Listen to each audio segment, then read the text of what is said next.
اعوذ باللہ من الشیطان الرجیم بسم اللہ الرحمن الرحیم۔ معزز و مکرم سامعین و ناظرین، امید ہے کہ تمام خیر و عافیت کے ساتھ ہوں گے۔ اللہ رب العزت تمام کو خوش رکھے اور سلامت رکھیں۔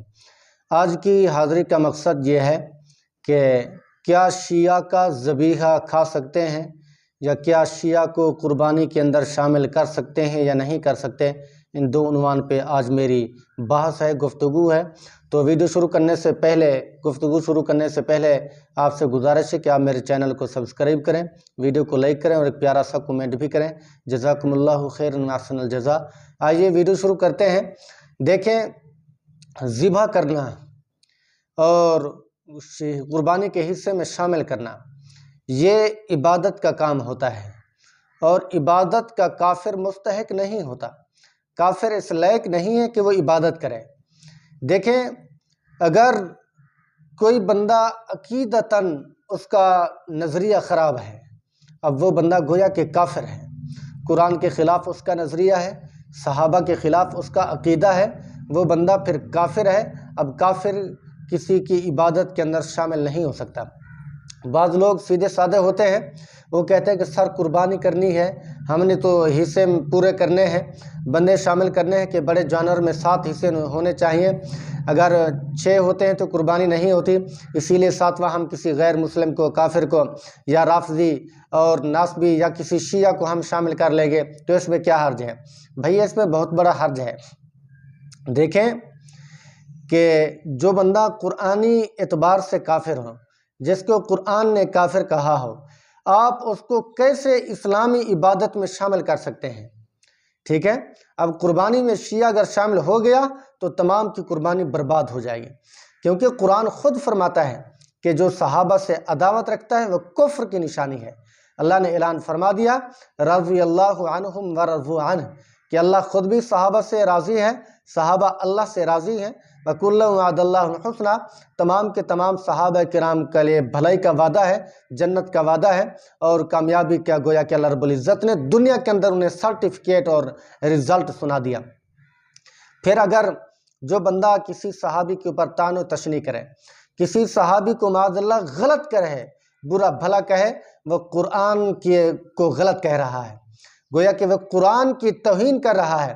سارا قرآن کھولیں، حضور کی شان، صحابہ کی شان سے بھرا پڑا ہے۔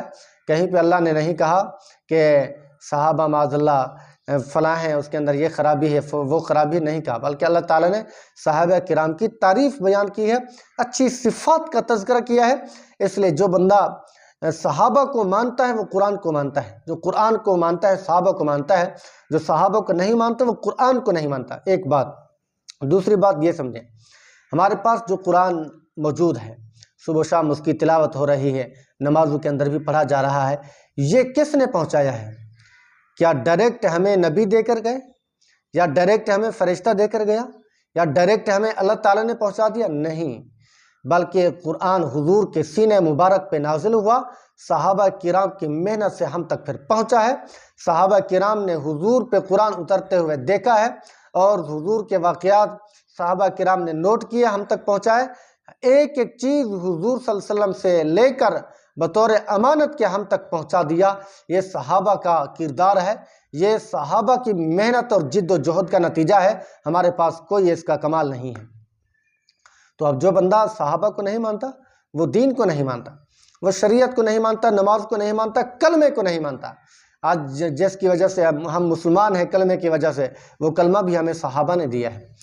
پھر جو بندہ صحابہ کی توہین کرے، بالخصوص سیدنا صدیق اکبر رضی اللہ تعالیٰ عنہ، سیدنا عمر رضی اللہ تعالیٰ عنہ، جو آج بھی مزار اقدس میں سوئے ہوئے ہیں، آج بھی جن کے اوپر 70,000 نور سلام بھیجتے ہیں، اب جو ان کا منکر ہے اور خلفائے راشدین کا منکر ہے، اہل بیت میں سے کسی کا منکر ہے، وہ بندہ کافر ہے، شیعہ ہے، رافضی ہے، اس کو قربانی کے حصے میں شامل نہیں کیا جا سکتا۔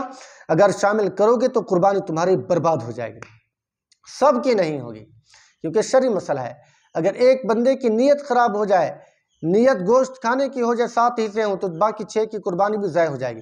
اسی طرح ایک اگر پورا بندہ خراب شامل کر رہے ہو جو قرآن کے خلاف ہے، جس کی عبادت بھی قبول نہیں، ٹھیک ہے، اب بتاؤ قربانی کیسے ٹھیک ہوگی؟ نیت کے خراب ہونے سے قربانی خراب ہو سکتی ہے؟ پورا بندہ خراب ہے، پھر قربانی آپ کی کیسے ہو جائے گی؟ کسی کی نہیں ہوگی۔ دوسری بات کہ کیا شیعہ ذبح کر سکتا ہے؟ نہیں جی، شیعہ ذبح نہیں کر سکتا۔ اگر شیعہ نے کسی کے جانور کو ذبح کر لیا تو جانور حرام ہو جائے گا، کھانا جائز نہیں۔ ذبح کرنے کے لیے میں نے پچھلی ویڈیو میں بھی آپ کو بتا دیا، مسلمان ہونا شرط ہے، عاقل ہونا شرط ہے، مرد بھی ہو، ٹھیک ہے؟